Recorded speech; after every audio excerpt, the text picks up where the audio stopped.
Hello and welcome to the Briefing Room. I'm your host, Bill Froehlich from WTCM Radio News, and it's our weekly roundup of some of the stories that have been making headlines right here in northern Michigan, and we're talking with some of the journalists that cover those stories. And this week at the table, Melissa Smith from 7 and 4. Welcome back. Hi, Bill. Thanks for having me. Good to see you. And to my left, brand new to the show here and relatively new to northern Michigan, Craig Currier from Petoskey News Review. Craig, thanks for coming in. Well, thank you. It's good to have you. Yeah. We wanted to talk about, obviously, the news stories of the week, and there are quite a few. It's been a really busy week in northern Michigan, hasn't it? But first, we also want to start with Craig, because kind of our tradition here with new guests to figure out who you are and where you come from. So, Craig, tell us a little bit of your background. First of all, how long have you been in Petoskey? I just passed 3 months, so I'm brand new. Brand new. So tell us where you came from. What's your bio, your history as a reporter? I've worked 7 years in Southern California on the edge of the Mojave Desert. If you're coming east to west, edge of Mojave Desert before you go down into Los Angeles. So suburban Los Angeles, fairly decent-sized, mid-sized cities, and took a job here in late March and started in early April, and it's been hit the ground running ever since. So that's great. Well, welcome. You've got extended family here in Michigan. Yes. My new wife has helped us relocate here. Her mother is up north here, so we're settling in nicely. That's great. What strikes you about the differences so far in northern Michigan and the Mojave Desert? Well, I mean, the obvious thing would be the weather, but I was asked that question a few weeks ago, and maybe it's changed a little bit since, but I haven't met everybody's been so nice, I guess is what I'd say. I have not met a curmudgeonly person here yet, and as I say, it has changed. I've since run into one or two, but no, it's just been fabulous getting to know the area. So I'm very excited about it. What about the types of stories you're covering now? I mean, you're a political reporter for the Petoskey News Review, essentially, right? Did you do that out in California as well? Yeah, same type of stuff, covering the state legislature and local cities, and it's all new issues, but same game. Same circus, different clowns. Yes, exactly. As we say. Gosh, anything that stands out from you, and I'm putting you on the spot here, but from California, anything fun and exciting? Well, I would say specifically about the races here, and the primary here is in August, whereas in California in June. So when I left there, I was getting ready, and I kind of turned the clock back a little bit to come here because the primaries were still a couple months away. But there are some really interesting races up here, and if you're into politics here, it's a good time. So. Well, I want to talk about all of those here in just a couple minutes, okay. So we'll come back to that. But Melissa, let's turn over to you. First off, Cherry Festival, the fun story, and the big one of last week. We know we have bigger ones this week, size-wise maybe, in terms of actual hard news, but let's kind of ease into this and talk about the Cherry Festival fun. You get down there this year? I did. And I keep hearing everyone saying that the Cherry Festival this year was the perfect storm because you had the Blue Angels, of course. It fell on 4th of July when the whole holiday kicked off. And then in my personal experience, I've never seen so many people from out of state in Michigan. How many different license plates in the area. Traffic was crazy. And I think they said they had well over 1 million people in town. And so it was good to see that. So I thought it was a great Cherry Festival. Did you get down there? Oh, yeah. It was definitely busier than I remember. Yeah, I thought so year. too. I think we had this build-up. We didn't have the Blue Angels. We tend to have the Blue Angels every other year, but we missed out on them 2 years ago. So now it's been 4 years since we had them. Right. I think there was this pressure cooker, this build-up of folks waiting for them to come back. And they're just fascinating. I mean, I'm just in awe. I went to every air show, or at least tried to watch it. And I mean, I could stand there just for hours and watch the planes and the jets. I just think it's great. So. It takes me back to the weekends that you and I used to work at 7 and 4 together. That's right, yes. When my view of the air show was driving to work, taking an hour and a half to get to work. Oh, yes. And just kind of looking out the window as you're driving. I was one of those guys, but that was the only way we could see them. Right. Working the weekends, so it was kind of fun.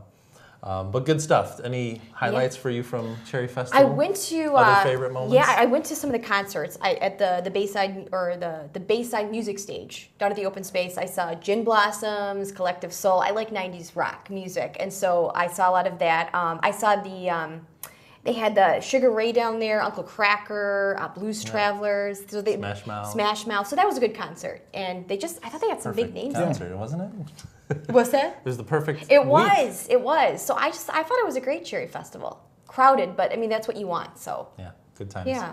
Well, I know that the city will be kind of talking with the Cherry Festival and Yes. reevaluating. I mean, we're opening that can of worms as well, and Right. how well it went. We had some problems out on the beach with the garbage. garbage on the beach. Yes, But yeah. someone said to me too the other day, I don't know if you saw any of the photos that kind of surfaced on social media. Trash on the beach is not a new problem. It's just maybe the social media aspect of it That could be. gets people a little extra hyped up because now Right. everybody sees it, whereas opposed to 10 years ago, you wouldn't know if there was wouldn't be trash out on the there beach. You wouldn't see it. Yeah. So that kind of added to the storm as well. That's a good point. But, Yeah. Well, I saw a lot of the reaction to that on Facebook, and my initial feeling was, you're going to have, I mean, I don't know how many people, did they give a figure for how many people they found in town or came to town for the week or for the day? Or? Hundreds of thousands for the So when you get weekend. hundreds of thousands of people, you got to expect there's going to be some trash to pick up after them. That's And sure, I understand the public outrage. Why are these people dumping garbage and not taking it with them? But at the same time, I would say, the positives outweigh picking up some garbage Right. for a few hours. So And you've got, I mean, we had that video from the beach groomer that surfaced too, where you guys maybe played that on the That's on the right. air. And that was funny to me because obviously you've got a beach groomer whose job in the morning was to go out and Go out there, pick up the clean trash. So we everything knew up. it was going to be there in Right. some ways too. So that was kind of funny. All right, well, let's switch gears because Sure. we had a crazy week in news with lots of sad stories Yeah. and bizarre stories. And I think the most bizarre of the week is obviously the arrest of longtime attorney, former Leelanau County prosecutor Clarence Gomery, Right. on allegations that he tried to hire someone to kill another attorney. Yeah, I mean, just like you said, really bizarre story, and I think that it took everybody by surprise because here's this attorney, well-known attorney, used to be the county prosecutor for Leelanau County, and I know I did talk with the Grand Traverse County Sheriff's Office yesterday, and they were saying as of Wednesday, he still wasn't talking, still in jail, and so that investigation is still very active. But it's bizarre, and it just, when a lot of people first found out about what was going on, I think it took people by surprise. Mm-hmm. So absolutely. it's a huge story right now.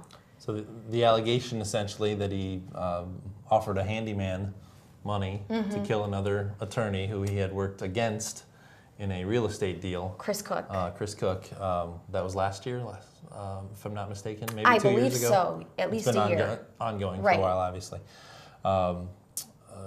But a bizarre story you were relaying to us, and you can, I think, share it since he was on your program. He was. Tell me how that came about to have Chris Cook on your program.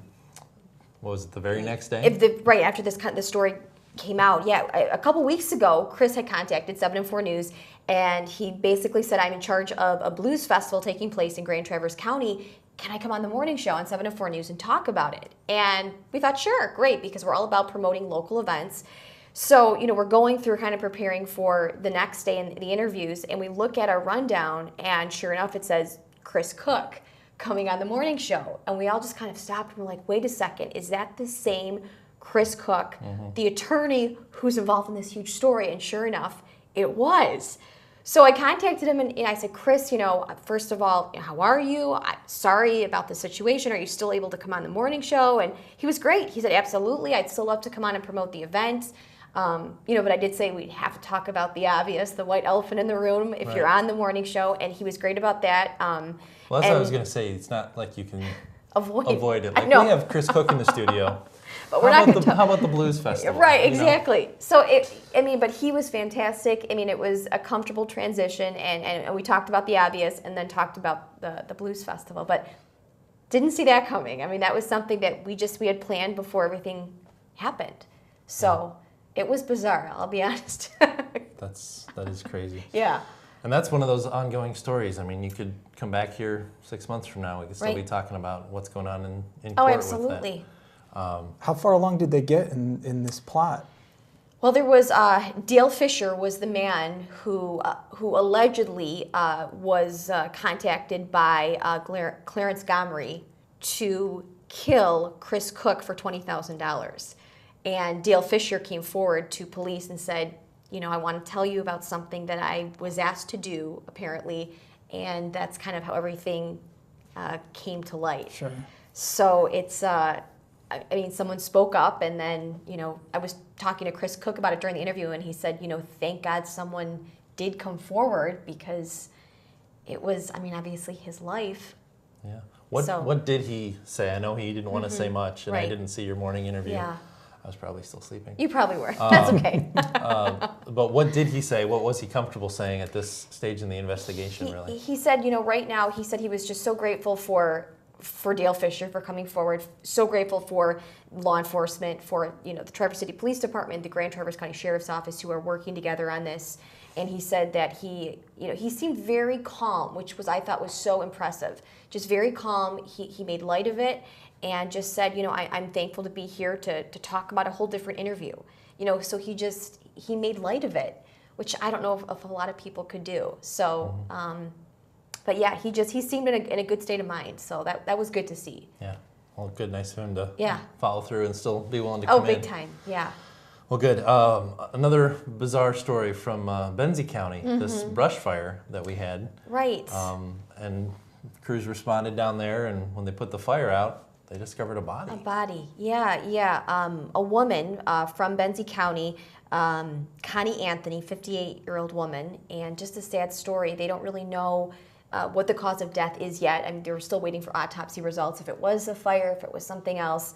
But this was just outside of Interlaken when this happened. And, we talked to people who knew her and just said she was, just a great woman. She worked at one of the grocery stores in that area, so she was well known by people in the community there. And, just a sad story. When you get stories like that, it's never something that, you want to talk about, but Well, and it's in the news. I saw the press release from Benzie County.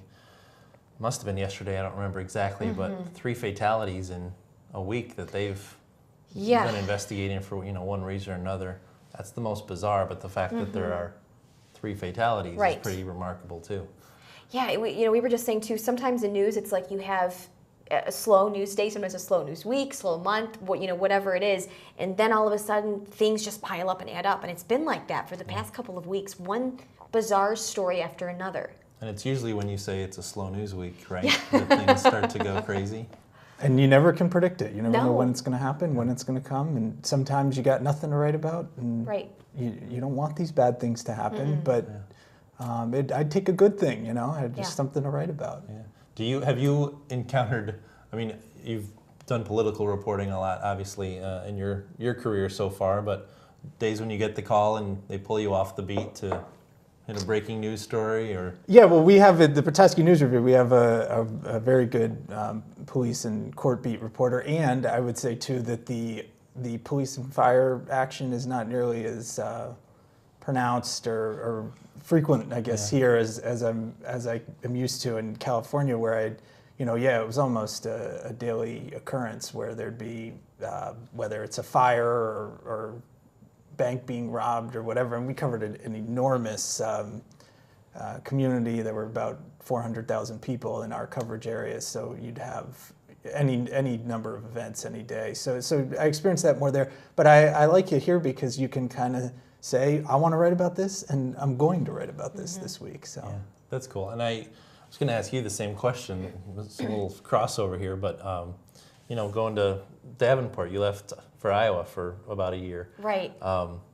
Different style of news, different coverage. Here it's like if there is a victim of a fire, that's going to be the first, second, or third story of the newscast. It's going to be on the front page. In Iowa, it's like, all right, which one of those are we going to cover? Or in California, it's which one of those are we going to cover? Because there are so many. It's a lot different. They have that harder news, bigger city, obviously you have that. And even just, I grew up in the Detroit area, same thing.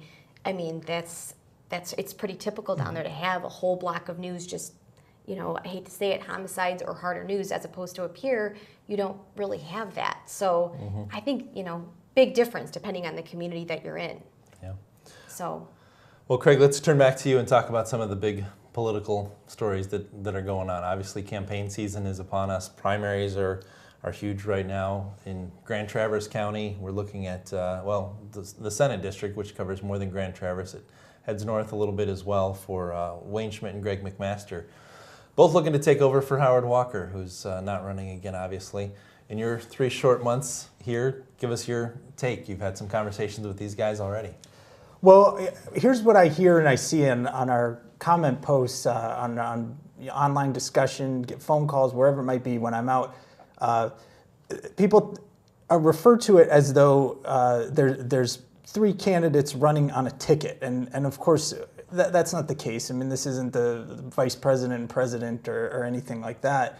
But if your ideas align with let's take Greg and Wayne Schmidt. If your thoughts align with what Greg McMaster is saying and where he's voted, and he's got a record out there, then there are 2 other candidates in northern Michigan in the state house race that you can, you could cast your vote for. And I'd say in the 2 House districts, the one where Greg's leaving, Tristan Cole is someone who, I mean, if you drive down I drove down here from Petoskey today on 31. Yeah. There's a Greg McMaster sign. There's a Tristan Cole sign right next to it. He is somebody that sees eye to eye with Greg, it appears. And the same in Frank Foster's race up in Emmett County and surrounding area into the Upper Peninsula. Lee Chatfield, and I have not seen those signs connected to him. And I know Lee, again, there's no ticket. These guys aren't running together, but those 3 guys all line up. So if you don't like what Frank and Greg, and all those guys, then you know who to vote for. But it's going to be an interesting race because, like I said, I mean, those things all line up, and it'll be interesting to see where the voters align themselves. It's a very interesting political challenge between these 2 guys. They're both pretty well known.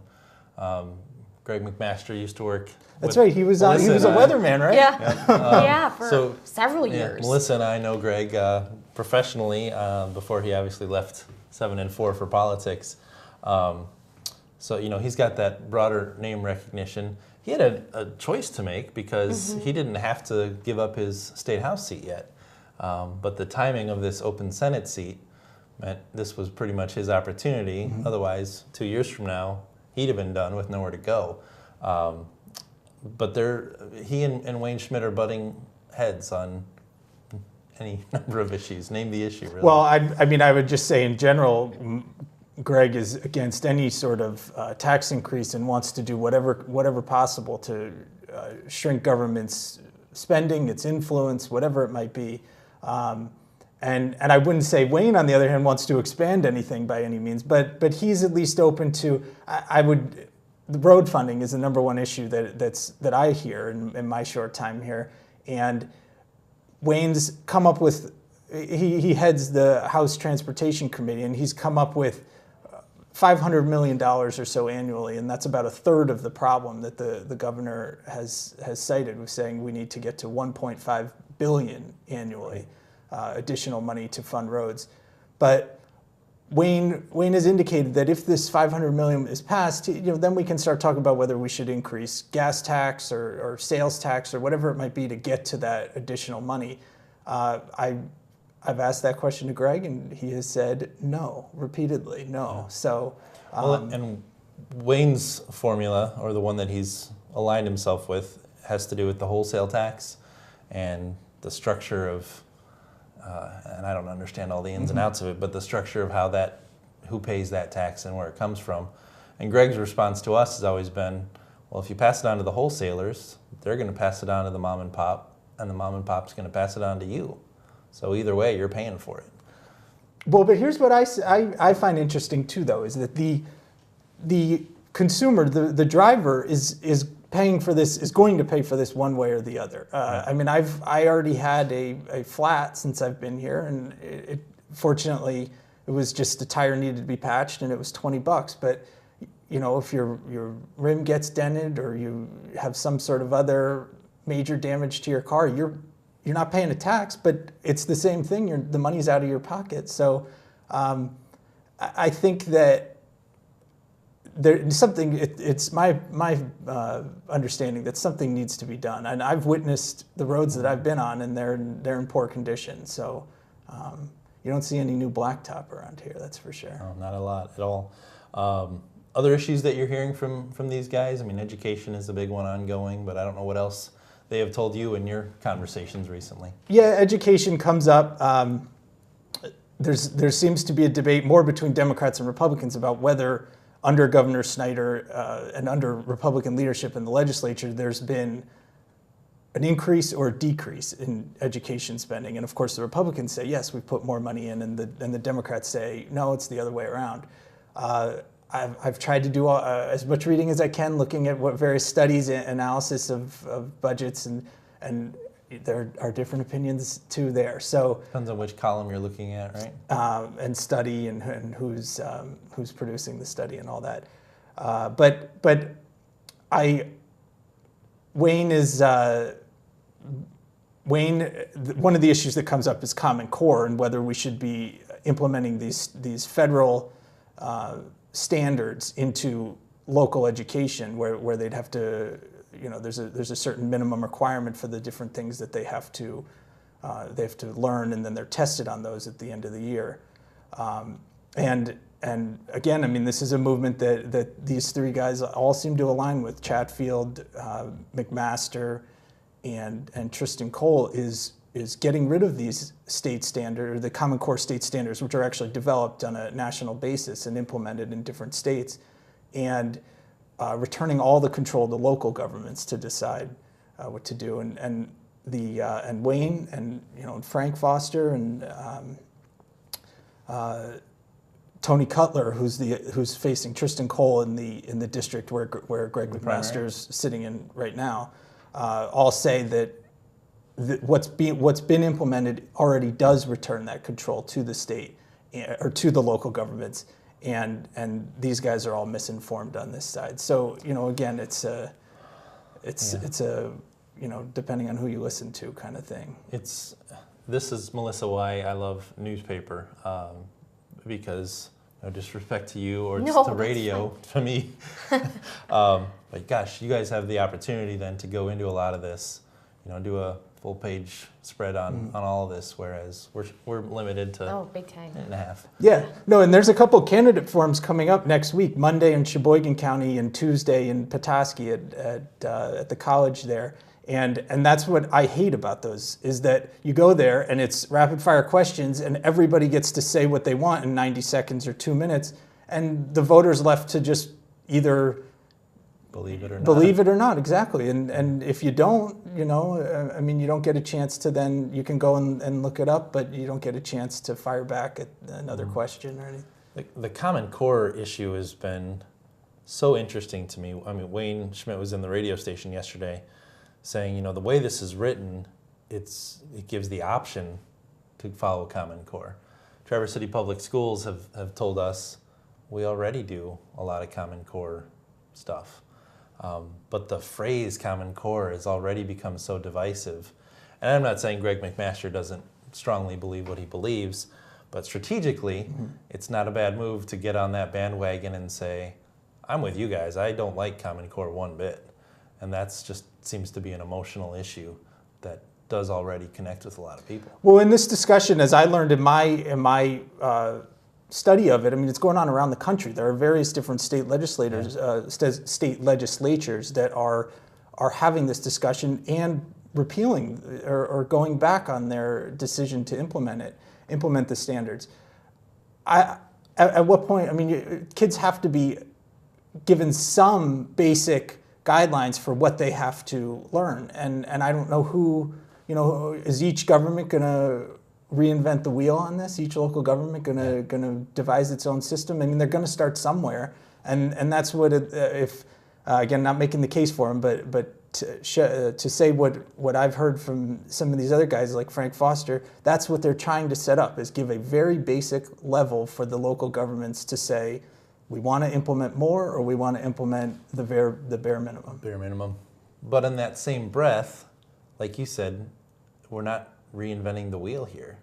We've done 500 years of education where we've continuously developed standards. We've already had state standards. We've already had, Governor Granholm, 8 years ago, we talked about developing the high school graduation standards. And so Common Core is just developing a different set of standards. And a lot of teachers and parents like myself, we're tired of test after test after test, and I don't know how it was in California, but my sister's a teacher out in Colorado, and she said, there are times when we go 3 weeks between tests. And so all our kids are doing is testing. And we just don't have time to teach. No, and hours of actual tests. The teach to the test mentality is dangerous. I'm not making any case for either side. I think that teachers have a very difficult job when they're given a list of things that they must check off and then test the kids on them. And the kids have to have retained that knowledge too. So it's independent of them to some extent. Yeah. So it's a difficult thing to discuss. But the political side of it, as you've said, Common Core has become such a key word in this that it's taken on to mean something different than I think it actually does here in Michigan. I know the primary season is ramping up. It's hard to believe it's 2-3 weeks away. In some senses, and in some sense that seems like an eternity to keep going. But man, this picture of what November's election is going to look like, it's almost like this is the election to watch, because November is going to be kind of deflating the balloon. And that's what they say in my newsroom, is that these elections are going to be decided in 2 weeks. A lot of them, we talked off air about the congressional race. But these state races, if you want to have your say in it, you got to go to the polls August 5th, or else you don't get your choice again. You don't get to come back and decide, no, I wanted the other Republican candidate to win. So turnout's low. I know it's low everywhere, and I've been reading that turnout will be low here in Michigan. But we're going to do what we can to urge people to go out there. Yeah. You're watching Dan Benishek and Jerry Cannon in the congressional race for the fall. I think we'll invite you back before then and get you on to talk more about that. But that's another interesting one too. Jerry Cannon's a well-known guy in northern Michigan, depending on how long you've lived here, but former sheriff of Kalkaska County. So that one will be kind of interesting to watch too. Well, I read the other day that this will go toward you guys, that Jerry Cannon's, the Democrats have already committed to upwards of $1 million in airtime. Commercial spots. Yeah, commercial spots for September and October. Okay. So that must be spread between 7 and 4 and 9 and 10 and whoever. But that's the story right there, is that the money is going to flow into this race as we get closer. If you're sick of seeing campaign signs now, campaign ads, just wait until the fall, because they're going to be. We like the job security though, don't we? Yeah. No, these kinds of races are good for revenue. Yeah, exactly. Well, good. Well, guys, I think we're pretty much out of time. We got more we could be talking about, but the clock dictates that we say thanks, and appreciate you guys being with us. Melissa Smith from 7 and 4, thanks for coming in again. Thanks, Bill. It's great to be here. And Craig Currier from Petoskey News Review. Great to have you in. Yeah, thanks you, so Bill. Much. I enjoyed it. I'm Bill Froehlich from WTCM Radio. Thanks for watching The Briefing Room, and we'll see you next time right here. Thanks for tuning in.